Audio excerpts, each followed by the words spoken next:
अस्सलामुअलैकुम। ગયા તાસની અંદર આપણે જોયું પ્રકરણ 2માં વૃદ્ધિ અને વિકાસ. અર્થશાસ્ત્રની અંદર આ બોર્ડની અંદર 10 માર્કનું પૂછાય છે. વૃદ્ધિ અને એની મર્યાદાઓ વિશે આપણે સમજ લીધી ગયા તાસની અંદર.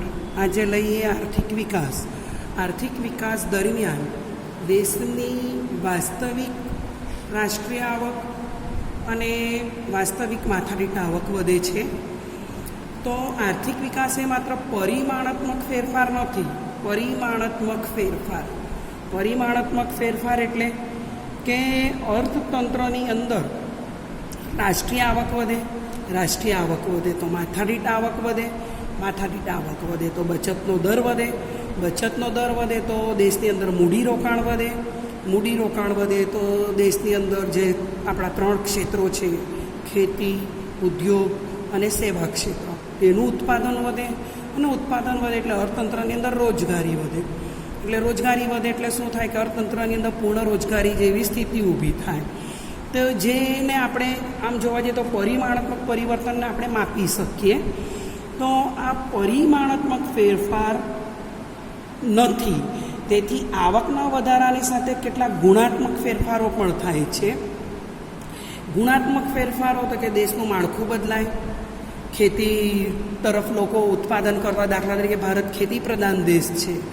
1992ની અંદર જે આર્થિક સુધારા થયા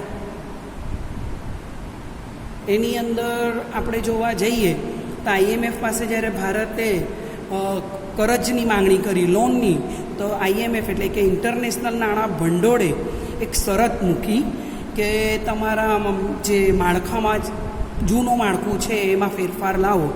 તે માળખું બદલાય. કેવી રીતે? કે ભાઈ ખેતીલક્ષી જે ઉત્પાદન હોય એ ખેતીલક્ષી ઉત્પાદન તરફથી ઉદ્યોગ અને સેવા તરફ ઉત્પાદનનું પ્રમાણ વધે. તો તેને આપણે ગુણાત્મક પરિવર્તન કહીશું અથવા ફેરફાર કહીશું. તો વિકાસ એ વૃદ્ધિ કરતાં વિશેષ છે.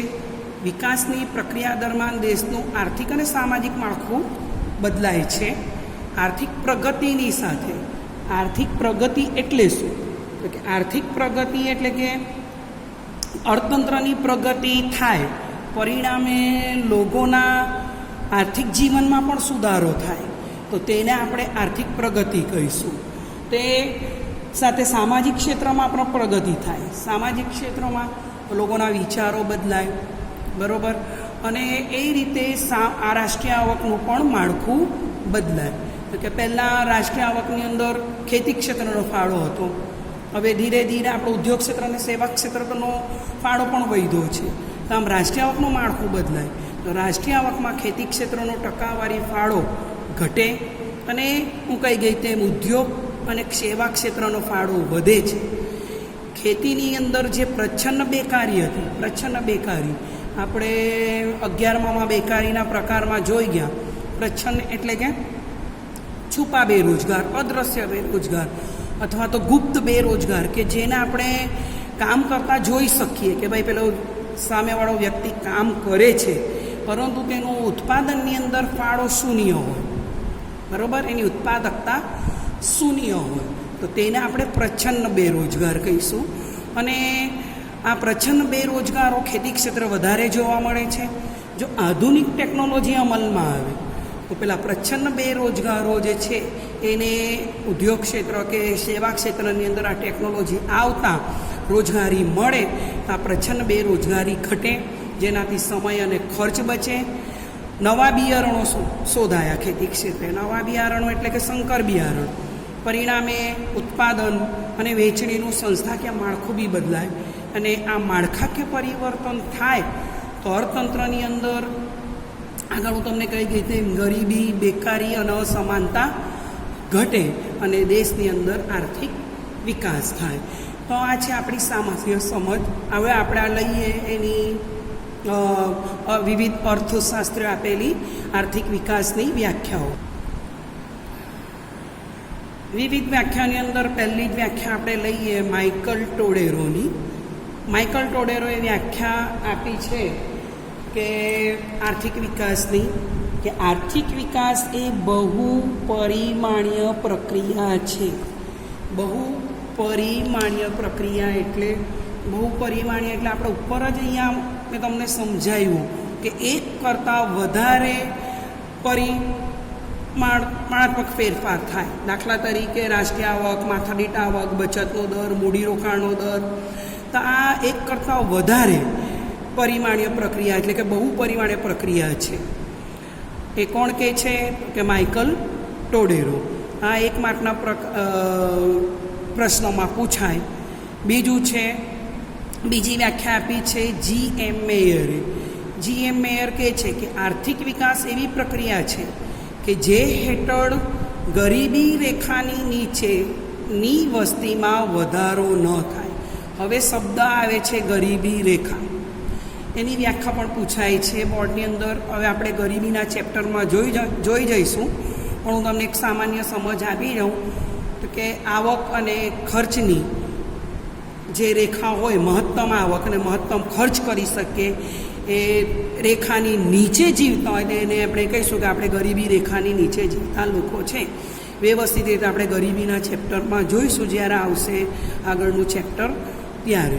તો ટૂંકમાં ગરીબી રેખાની નીચે વસ્તીમાં વધારો ન થાય, આવકની વહેંચણી વધુ અસમાનતા ધારણ ન કરે. એટલે અર્થતંત્રની અંદર આવકની અસમાનતા વધે નહીં. તે શરતોને આધીન દેશની માથાદીઠ વાસ્તવિક આવકમાં લાંબા ગાળા સુધીનો વધારો જન્માવે છે, તે આર્થિક વિકાસ. માથાદીઠ આવકની પણ આપણે આગળ વ્યાખ્યા લઈ ગયા, પણ હું તમને બીજી વાર પણ કહી જાઉં. પહેલાં રાષ્ટ્રીય આવકની વ્યાખ્યા ઉપર બી આવ્યું કે રાષ્ટ્રીય આવકમાં સતત વધારો થાય. માથાદીઠ આવકમાં રાષ્ટ્રીય આવક વિશે પણ આપણે 11મા ધોરણની અંદર શીખી આવ્યા છે રાષ્ટ્રીય આવક વિશે. તો રાષ્ટ્રીય આવકની ફરી વ્યાખ્યા હું તમને કહી જાઉં કે કોઈ એક વર્ષ દરમિયાન કોઈ દેશની ચીજ વસ્તુઓ અને સેવાઓના ઉત્પાદનનું કુલ મૂલ્ય એટલે ઉત્પાદનના જે 4 સાધનો છે, જમીન, મૂડી, શ્રમ અને નિયોજન, એ થકી જે ચીજ વસ્તુનું ઉત્પાદન થયું હોય તેનું નાણાકીય મૂલ્ય. સમજ પડી કે ભાઈ જમીનને શું મળે તો ભાડું, બરાબર. શ્રમને શું મળે એના વળતર પેટે વેતન. મૂડીને શું મળે તો વ્યાજ. નિયોજકને શું મળે તો નફો. તો મૂડી પ્લસ વ્યાજ પ્લસ નફો પ્લસ ભાડું ઇક્વલ ટુ રાષ્ટ્રીય આવક. તો એ આવકમાં વધારો થાય અને એ આવકને, રાષ્ટ્રીય આવકને આપણે દેશની કુલ વસ્તી વડે એટલે માથાદીઠ વાસ્તવિક આવકમાં લાંબા ગાળા સુધીનો વધારો. માથાદીઠ આવક એટલે કે દેશની રાષ્ટ્રીય આવકને દેશની વસ્તી વડે ભાગતા જે મળે, તે માથાદીઠ આવક છે. માથાદીઠ આવક બરાબર રાષ્ટ્રીય આવક છેદમાં કુલ વસ્તી, એનું સૂત્ર છે.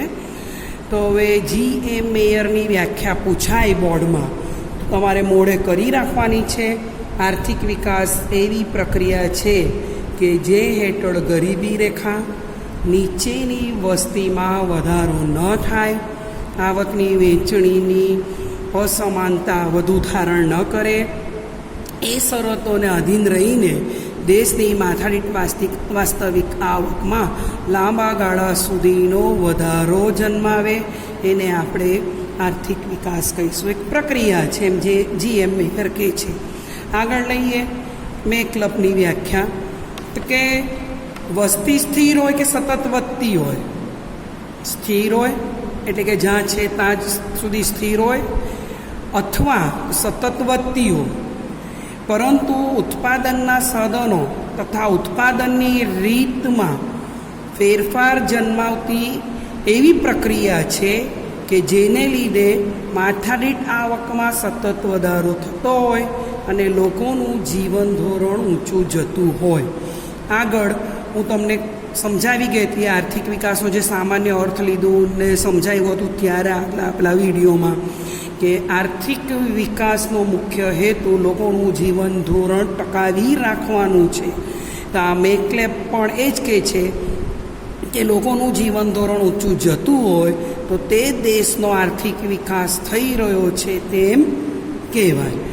તો આ ત્રણેય વ્યાખ્યા માઇકલ ટોડેરો, GM મેયર અને મેકલફ તમારે યાદ રાખવાની છે. હવે આપણે લઈએ આગળ તો આર્થિક વિકાસના લક્ષણો.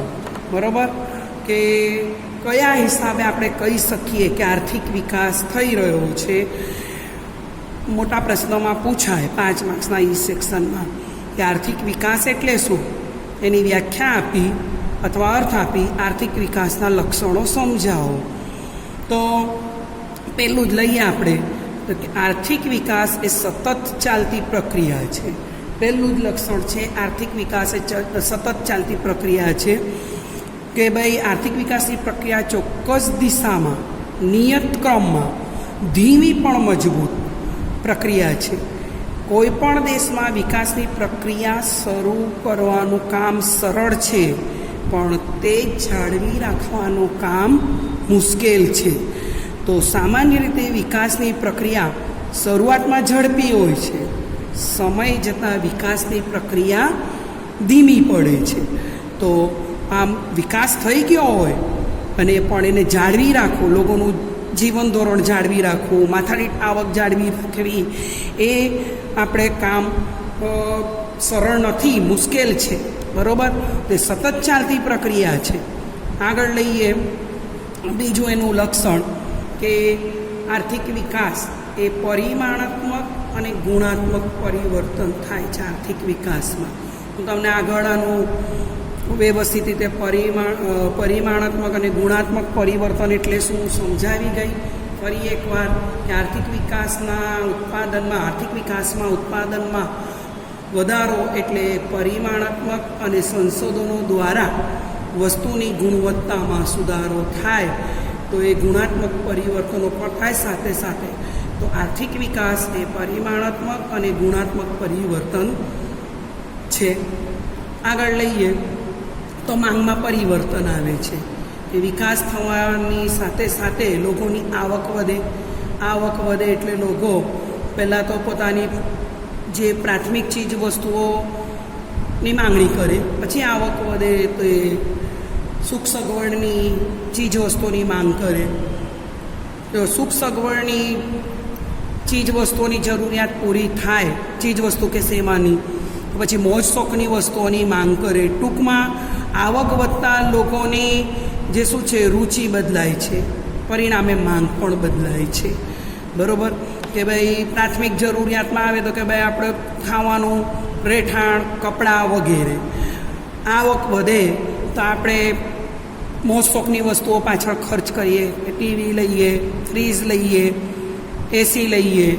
પછી આગળ લઈએ તો પછી મોજ શોખ, સુખ સગવડ વધારીએ. નાના ફ્લેટમાં રહે તો મોટા ફ્લેટમાં જઈએ, મોટા ફ્લેટમાં જઈએ તો વધુ આવક થાય તો પછી બંગલા, રો હાઉસમાં આપણે જઈએ. તો આમ માંગમાં પરિવર્તન આવે છે. વિકાસની શરૂઆતના તબક્કામાં તમને કહે કે પ્રાથમિક વસ્તુની માંગ ઝડપથી વધે છે. ત્યારબાદ મોજ શોખ અને સુખ સગવડની માંગ વધે છે. પ્રાથમિક ચીજ વસ્તુઓ વગર તો આપણે રહી જ ન શકીએ.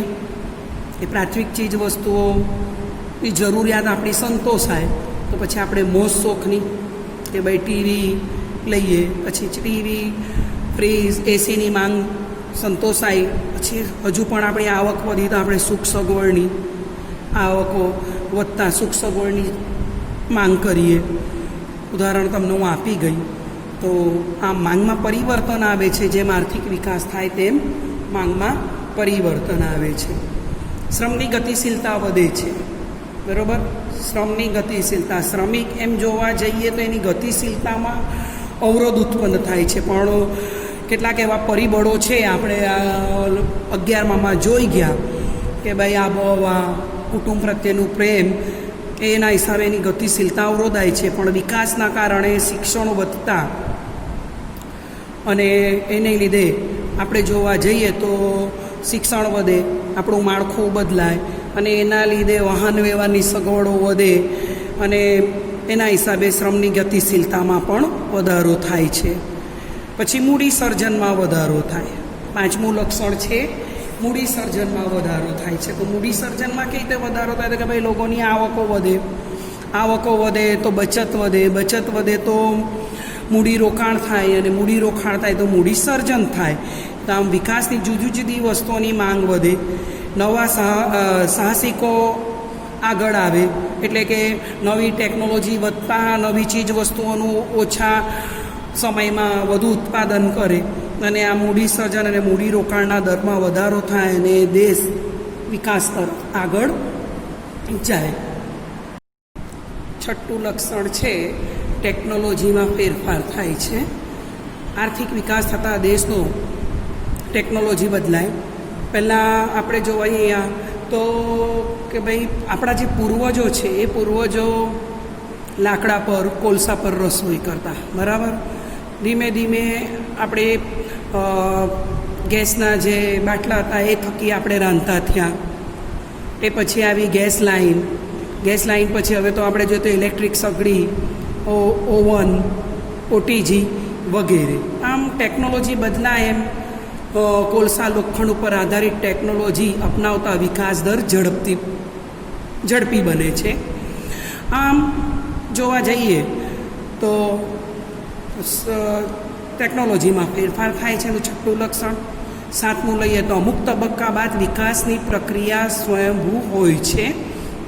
એટલે કે માળખું તૈયાર હોય, એટલે કે માળખારૂપી પાટા તૈયાર હોય તો વિકાસની ગાડી ઝડપી દોડે છે, પોતાની રીતે જ દોડે છે, અને આપણે આર્થિક વિકાસ કરી શકીએ છીએ. પણ મોટે ભાગે એ આર્થિક વિકાસને ટકાવી રાખવો મુશ્કેલ બને છે, અને એ આપણી મર્યાદામાં આવે આર્થિક વિકાસની. તો લક્ષણો અહીંયા જે 6 કે 7 છે એ પૂરા થયા.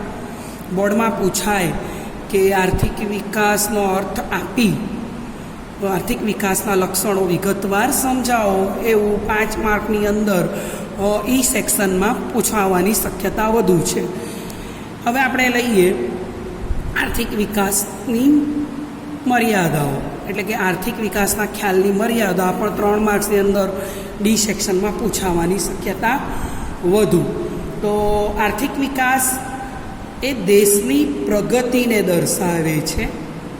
આર્થિક બાબતોની જે સ્થિતિ છે એ દર્શાવે છે કે મૂડી રોકાણ વધ્યું, આ વધ્યું, રાષ્ટ્રીય આવક વધી, માથાદીઠ આવક વધી, એ બધું દર્શાવે છે. પરંતુ માનવ વિકાસની ચર્ચા કરી શકતું નથી. માનવ પ્રગતિનું સાચો માપદંડ બતાવી શકતું નથી કે ભાઈ શિક્ષણ કેટલું વધ્યું, આરોગ્યની સેવાઓ કેટલી વધી, એ બધું બતાવી શકતું નથી. આર્થિક વિકાસને આર્થિક વૃદ્ધિની જેમ માપી શકાતું નથી. આગળ આપણે જોઈ ગયા કે આર્થિક વૃદ્ધિને આપણે માપી શકીએ છીએ કે ભાઈ ચીજ વસ્તુનું ઉત્પાદન કેટલું થયું વગેરે, પણ આર્થિક વિકાસને આપણે આર્થિક વૃદ્ધિની જેમ માપી શકતા નથી. આર્થિક વિકાસને માપવાનું કાર્ય ખૂબ જ મુશ્કેલ છે, અને જે આર્થિક વિકાસને કારણે આપણા સમાજમાં જે આવેલા પરિવર્તનો છે એ પરિવર્તનોનો સમાવેશ થાય છે, પરંતુ તેનો માપ કાઢવાનું કાર્ય ખૂબ જ મુશ્કેલ છે. સામાજિક વિચારો, સમાજમાં આવેલા પરિવર્તનો, કયા સમાજમાં શિક્ષણનું પ્રમાણ વધ્યું કે એ લોકોના વિચારો બદલાયા, એનું માપ કાઢવાનું કામ ઘણું જ મુશ્કેલ છે. ત્રીજું, આર્થિક વિકાસ થાય તો પ્રજાનું જીવન ધોરણ ઊંચે આવે છે. આજે ભારતમાં આર્થિક વિકાસ થયો છે, છતાં પ્રજાના જીવન ધોરણમાં ખૂબ સુધારો થયો નથી. વિકાસ એટલે જીવન ધોરણમાં સુધારો એવું કહી શકાય નહીં, પરંતુ પ્રજાનો જે જીવનમાં સુધારો થયો છે એ ટકાવી રાખવો, અને ટૂંકમાં જે દેશની અંદર અસમાનતા છે એને દૂર કરવી. પરંતુ અહીંયા જીવનમાં પ્રજાના જીવન ધોરણમાં ખૂબ સુધારો થયો છે એટલે વિકાસ એટલે જીવન ધોરણમાં સુધારો એવું કહી શકાય નહીં. તો આ મર્યાદા બને છે. આપણે આજે અહીંયા સુધી લઈએ. આપણે હોમવર્કની અંદર તમારે લોંગ ક્વેશ્ચનમાં લખવાનું છે. નોટની અંદર જે નોટ બનાવી છે ઇકોનોમિક્સ લેસનની, ગમે ત્યારે તમને બોલાવવામાં આવશે ત્યારે એ નોટ હું જોઈશ, કેમ કે આપણે બોર્ડમાં લખવાનું છે, એટલે રાઇટિંગ પ્રેક્ટિસ તો જોઈશે જ, અને તમામ વિદ્યાર્થીઓએ આ લેસન કરવાનું છે અને મને બતાવવાનું છે. તો હોમવર્કની અંદર ક્વેશ્ચન લખી લેજો અને એનો આન્સર ગમે ત્યારે તમે આવશો ત્યારે જોઈશ. આર્થિક વિકાસ એટલે શું એનો અર્થ આપી લક્ષણો અને મર્યાદાઓ વિગતવાર સમજાવો. Thank you.